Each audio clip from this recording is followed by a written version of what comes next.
Hi, and welcome back. While visiting friends in Billings, Montana, I headed south 98 miles to Heart Mountain. Heart Mountain is an hour drive from Yellowstone East entrance and 15 minutes north of Cody, Wyoming. Road tripping is so much fun. You find the coolest things along the way. Heart Mountain rises from the floor of the Bighorn Basin at 8,123 feet. Between 48 and 15 million years ago, a sheet of rock about 500 square miles detached from the plateau, causing a massive landslide that traveled approximately 25 miles. This is far the largest rock slide known on land on the surface of Earth. The calculations suggest that the front of the sliding mass reached speeds of over 100 miles per hour, meaning that Heart Mountain traveled to its present location in approximately 30 minutes. In the 48 million years since the slide occurred, erosion has removed most of the side, which moved out into the Bighorn Basin, leaving just one big rock of carbonite rocks, Heart Mountain. Heart Mountain was named by the Crow Indians because they thought it looked like a buffalo's heart, blood pulsing, bleeding down into the valley below. It was along these tracks in August of 1942 when the first groups of Japanese Americans arrived at Heart Mountain. On January 1st, 1943, at the camp's peak, 10,767 Japanese Americans were confined here. During the 1,187 days the camp was open, just over 3 years, more than 14,000 detainees passed through. Many were interned here for more than 3 years. Heart Mountain was the fourth largest relocation center in the U.S. Heart Mountain contained 46,000 acres, most of which were used for farming. And today, those farmlands have now encroached into the area where the barracks once stood. Approximately 740 acres of the site was set aside to house the evacuees. At its population peak, the camp was the third largest city in Wyoming. Along these tracks is also the Heart Mountain root cellars. You can see here the air vents poking out of the ground. The root cellars were huge. You could actually drive a truck in one side and out the other. Right now, they're going under a complete restoration. I'm looking forward to the completed restoration, so when I visit my friends in Billings, I will pop back down and hopefully be able to take a tour inside.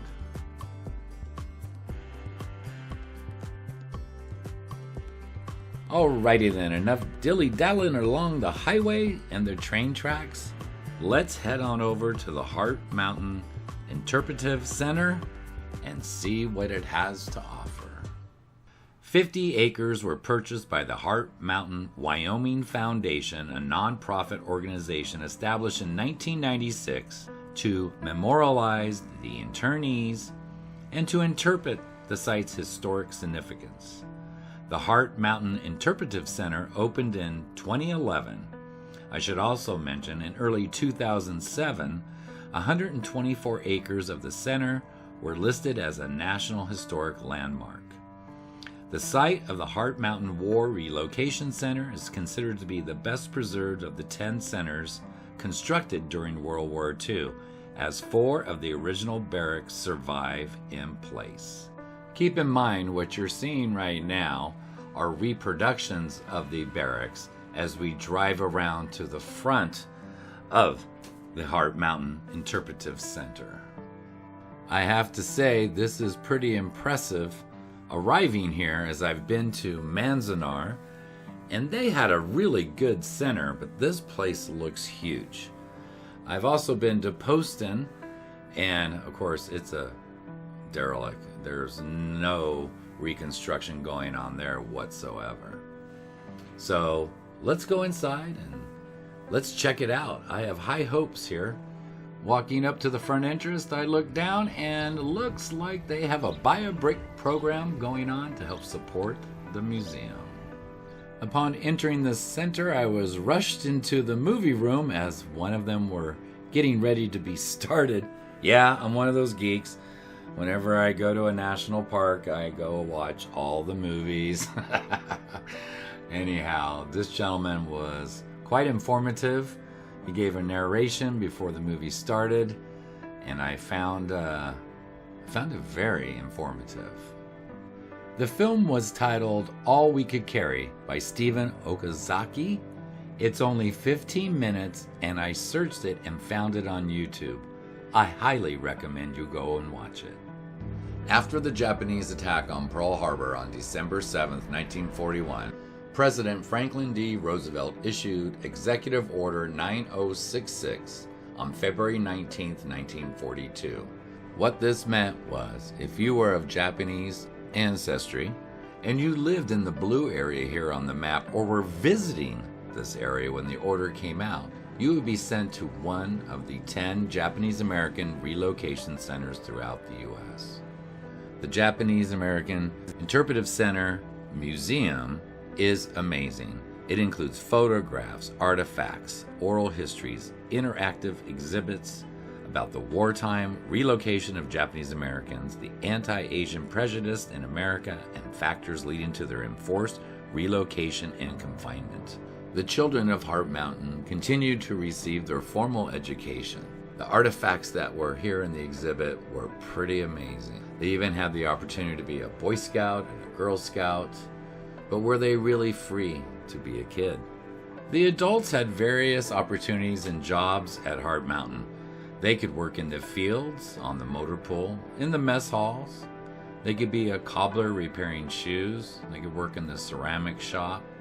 They could even be on the police and fire departments, as well as many other positions at Heart Mountain.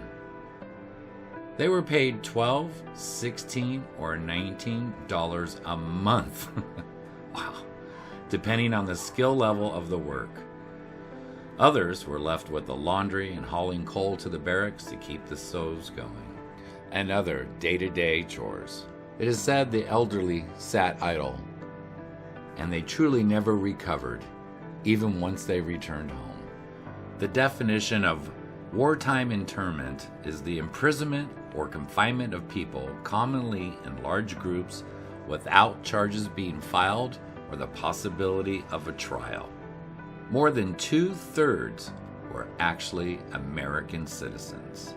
And did you know over 800 men, or should I say boys, that turned 18 while in Heart Mountain joined the military to prove they were Americans? The museum is absolutely fantastic. They have a lot on display, so much that this video could go on for hours. Let's move on and see what the living conditions were like for the internees when they arrived. Now, don't be fooled. The display makes everything look pretty nice, but these barracks were built with kits of fresh lumber. So after a bit, the wood shrunk and all the cracks allowed for the summer dust to blow in and the winter cold. All the literature calls these apartments. However, my definition of apartment has a bathroom and a kitchen and bedrooms. These do not. Each barrack is 120 feet long by 20 feet wide. Inside of each barrack is 6 rooms or apartments.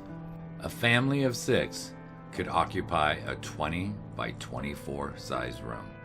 Barrack assignments were based on a family size, and the rooms contained an army cot with 2 blankets and a pillow for each member of the family, 1 light, a cast iron wood/coal burning stove, and a few 9-pane windows. The detainees quickly began making improvements, hanging bed sheets to create extra rooms and stuffing newspaper and rags into the cracks of the poorly constructed walls and floors to keep out the dust and cold. Some internees ordered tools from the Sears and Roebuck catalog to make upgrades and repair their rooms. This particular exhibit shows drywall on the walls. When I was at Manzanar, they were just bare bone walls with no insulation. I'm not sure if this is propaganda or not, But if anyone knows, leave it in the comments below. I'm very curious. Annual weather reports show it could be as low as -30 in the winter and as high as 100 in the summer. Personal accounts have stated that the potbelly stoves will be running full speed day and night to keep the place warm. With so many cracks in the floors and the walls, the heat would just escape, and it was hard to stay warm. In the summer, with the winds blowing, it was nothing but a dust storm inside the barracks. All right, I think it's time to skedaddle outside, and let's take a look at the grounds. A short walk outside of the museum brought me to this replica of one of the guard shack towers. I have to say, compared to original photos, it looks pretty close. Let's talk about building the barracks. Due to time constraints and largely unskilled workforce, the majority of these buildings were poorly constructed. Army higher-ups gave the site chief engineer only 60 days to complete the project. Newspaper ads recruiting laborers promised jobs. If you can drive a nail, you got a job. The workers boasted that they could build one barrack in 58 minutes. Wow. From the guard tower, here's a view of the museum, and behind the guard tower, you'll see that chimney. We're going to get to that in a little bit. But first, right near the museum, there was this barrack. So let's go explore. I don't think this is a replica, and it looks to be sitting on a solid foundation, but I think it's been restored. As you can see, the 3 staircases leading in, each one goes to 2 rooms or apartments. It wasn't open for touring this early in the year, but I did go to each window or a few of them and take pictures inside. Now this looks more like Manzanar with the open walls and no insulation or drywall. I did read that the foundation purchased a barrack in town and was bringing it back for restoration. Maybe this is it. Long gone are all the barracks and their square little piling foundations. It's now all just agriculture and farmland. This is the site where all of the barracks were located. It's like it's all been erased, like it never happened. So after the war, the government had a lottery, and if you won, you could buy a complete barrack for $1. The only catch is, you had to move it out, and many did. These barracks are scattered all over Wyoming, and people turned them into their own homes. You can always tell by the pitch of that roof that it used to be a barrack. Up on the plateau above the museum and center is the famous hospital and its complex boiler room. The iconic 75-foot smokestack is leaning a bit, about 18 inches off a plumb. But in 2013, it went into a reconstruction phase to stabilize it. It's been said, if you want to find the Heart Mountain Relocation Center, just look for the giant smokestack in the sky. The 3 structures here at the hospital complex are all original and untouched, as you can see. It just blows me away that our government or no other entity will take the time to preserve buildings and structures like this that are, over 80 years old? It's just... Anyhow, in case you're wondering, I can't look in any of these windows, and all the doors and everything are boarded up. The 150-bed hospital complex once consisted of 17 wings connected by a long corridor. Today, only 3 buildings remain. Staffed by Japanese-American doctors and primarily white group of nurses, the hospital satisfied nearly all of the camp's medical needs, including the delivery of 556 babies. Wow. The smokestack stands as an icon, symbolizing the identity of this historic place. The hospital complex, completed in 1942, relied on the boiler house to provide steam heat during cold Wyoming weather. An essential feature of the boiler house, the smokestack stood as the most prominent structure at the center as it does now. Of the 10 Japanese-American relocation centers constructed in the U.S. during World War II, Heart Mountain remains the most intact hospital complex, of which the smokestack is the most distinguishing feature. The remaining structures of the hospital complex are the boiler house and chimney, 2 slabs that were warehouse foundations, 1 building that was the kitchen and dining room, and 1 building that was the ambulance office, emergency room, and surgery room. The hospital complex opened on August 27, 1942, and was self-contained with steam heat, laundry, and kitchen facilities. When fully staffed, there were 9 physicians, 11 dentists, 3 optometrists, 10 registered nurses, 49 nurses' aides, 10 pharmacists, and an ambulance service. Doctors staffing the hospital were internees. Nurses were both Caucasian and internees, and nurses' aides were also internees. Internee doctors were paid $19 a month, the same as a U.S. Army private. The Caucasian nurses were paid $150 per month. The internee nurses $16 a month, and the aides $12 a month. Wow. That don't make sense. The nurses were paid more than the doctors because they weren't interned? Wow. Among the illnesses treated in the wards were pneumonia, croup, sore throats, earaches, flu, diarrhea, cancer, cardiac problems, diabetes, stroke, high blood pressure, ulcers, and depression. The stress of incarceration added to health problems for the internees. Accidents resulting in broken bones, cuts, and burns were common. Specialty or complicated cases referred to hospitals in Billings, Montana. The center's hospital delivered baby formula to mothers by ambulance 24 hours a day. The ambulance drivers answered an average of 13 emergency calls per day. The outpatient clinic saw about 130 persons per day. All 556 babies born at Heart Mountain came into the world as American citizens behind a barbed-wired fence erected by their own government. Just across from the hospital complex is a memorial area or garden, as you might call it.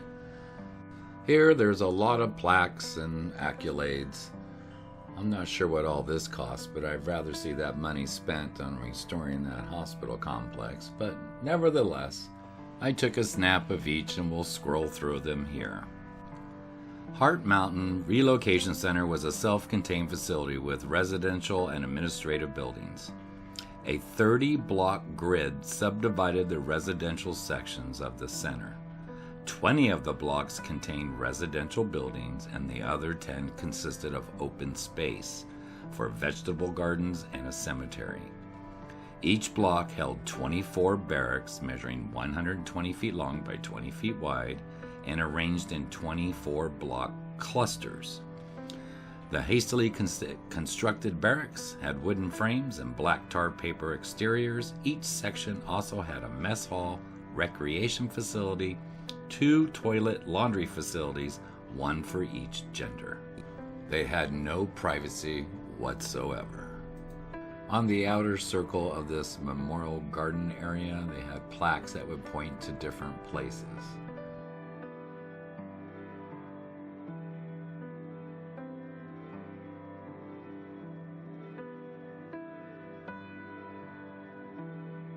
The MP station is now the location of the center and museum.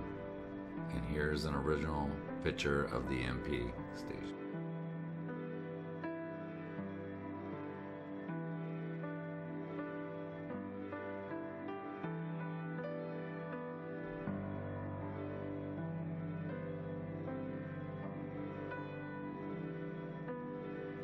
This was an odd placement for the barracks area. It should have been on the other side of the parking lot. So here, I'll give you a better view. I think you've seen it before, but let's do it again.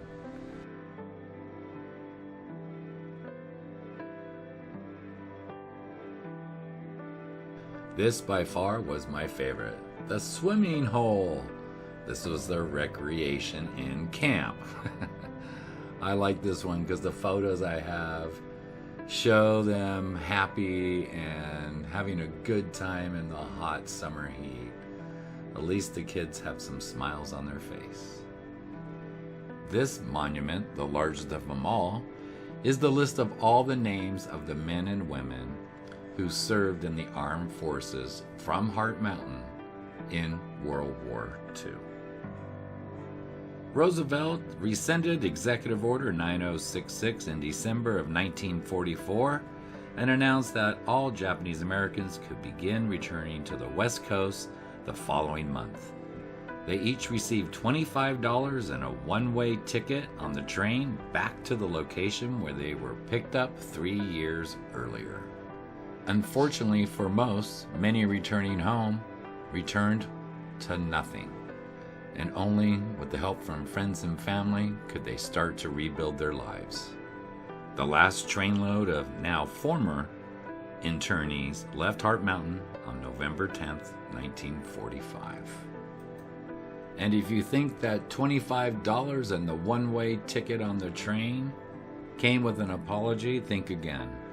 That took 45 years later. In 1988, the U.S. government passed laws both formally apologizing to Japanese Americans for the internment era violations of their constitutional state and personal property rights, and establishing a temporary fund to pay limited reparations of $20,000 to still living former internees or their children who applied and qualified for them. One of the most stunning ironies in the episode of Denied Civil Liberties was articulated by an internee who, when told that Japanese Americans were put in those camps for their own protection, countered, "If we were there for our protection, why were there guns in the guard towers pointing inward instead of outward?" In 1992, President Bush made an amendment to the 1988 Reagan law to allowing the spouses and parents of Japanese Americans interned during World War II to claim compensation. President Bush's approval of the amendment to the 88 law broadens the definition of people eligible for compensation to include those not of Japanese ancestry. They will be eligible for payments of $20,000 each as well. In all, 82,200 Japanese Americans received $1.6 billion. That was my trip to Heart Mountain. Love you, Mom.